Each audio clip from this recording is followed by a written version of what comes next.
Hi, this is Trevor Conquergood. Welcome to this week's RNK Software Club's video for the week. And the topic for this week is about the Satin Path, and let's master how to use the Satin Path. And so let's go ahead and get started. And what I can do is open up the custom shape library. And from within the custom shape library, if you choose a shape like this bird, now the question becomes how to fill it in. And right now it's like a 3-inch tall bird, and a standard fill would be kind of appropriate. But if it was a smaller size, somewhere in maybe like an inch like this, a satin stitch might seem more appropriate. And so the Satin Path, that's the blue tool group that's over here. It starts with the satin on the left. You've got your decorative ones like your jagged and your color blend and spiral, gradient, fancy, radial, contour, and then finally the last one is auto satin. So if I click on auto satin, the software will do all of the deciding where the stitch angles go and how to divide the shape to have, whatever sort of angles that it got. And so looking at the bird, it's not bad, but, I can kind of see it differently. And of course, the software doesn't know this is a bird. It doesn't know how to divide it up. It's looking for our help. And so just as an example, instead of, well, I guess I have two options here. I could go back to the beginning and then sort of start over, or I could go to my shape tool. And if I use the shape tool, it shows me all of the sort of stitch directions and dividing lines that the software's made. And you can see it's kind of a little bit of a mess, really. There's angle lines going every which way that you really probably don't need so many of them. And the other thing is where it divided it. I'm not really sure that I see it like that. So notice when I zoom in like this, the orange lines, those are the divide lines, where the shape is going to get split. And the yellow lines, are the inclinations. And up here on the floating toolbar, you can, for example, show or hide the pink outline and points that make up the bird. You could show or hide the inclinations, the yellow lines. You can show or hide the orange dividing lines, and you can show or hide the red and green entry and exit points, which are sitting right here.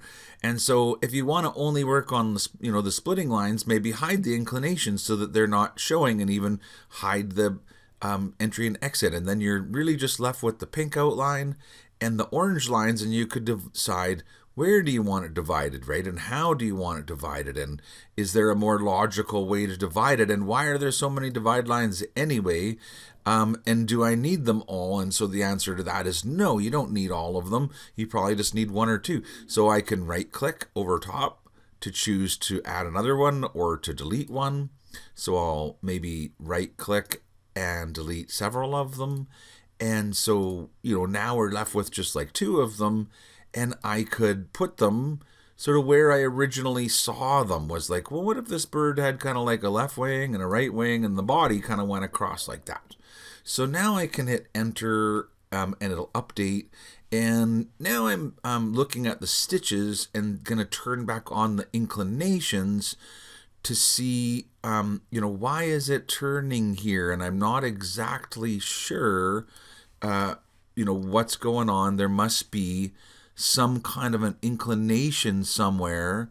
So maybe it's just we need another inclination. So I'll right click and say add an inclination, and maybe just have the stitching come like that. There. So see how you can really take control of it.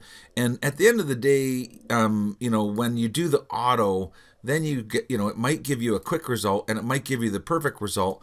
But if it's complex shape like this, it might be just as easy to just do it kind of from scratch. And so the opposite of clicking on the auto satin path is to click on the satin tool. And so let me show you here. We'll just click on the artwork tool to erase all the stitching.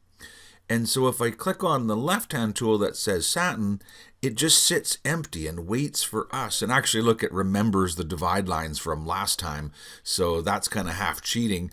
Here, let's do this. Let's start over. So I'm going to get the bird fresh out of my custom shape library and click on the satin tool. Actually, it's kind of big for the, to be a 3-inch tall satin bird. So let's make it slightly smaller. Now I click on that satin tool and see there won't be any orange lines this time or anything.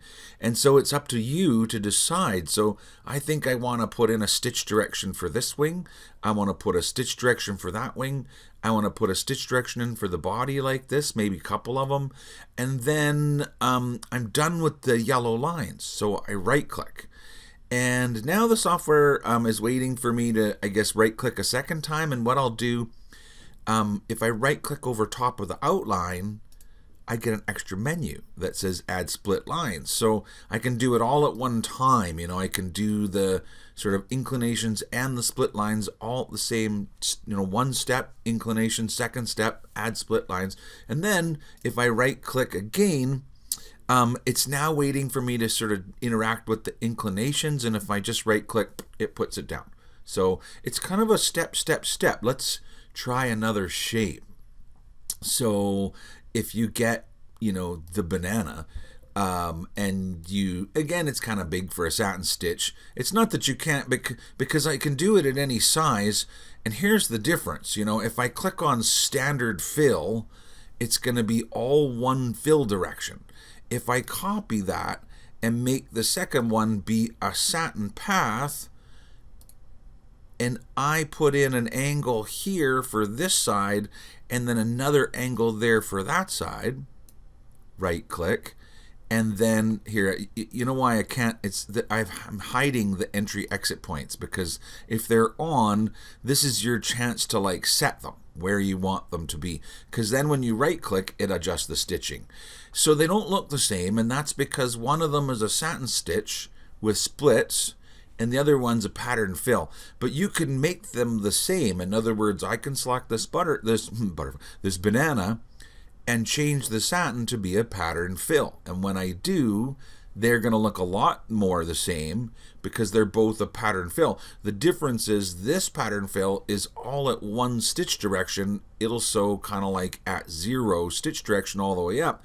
Whereas the other banana, it does the stitching sort of on a bit of a turning direction, so it changes from the first inclination we put in to the second inclination we put in. And really, you can select that banana and go back to that shape tool and make any inclinations you want. If you right click and say add inclinations, you can really change the directions of the stitching and affect the way it's going to sew.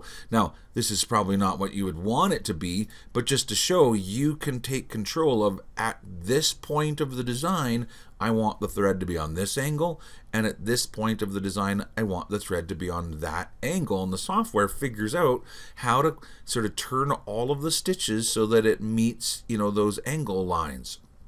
So this is all about the Satin Path, and really it's about taking control of those oddball shapes, and even simple shapes like letters. This is how, when you have an easy artwork shape like, I don't know, for example, the letter A, right? And if you wanted to do that as sort of a satin stitch, you could click on Auto Satin, and the software would divide it up, and it did pretty good, but it's kind of failed because it has missed a line here.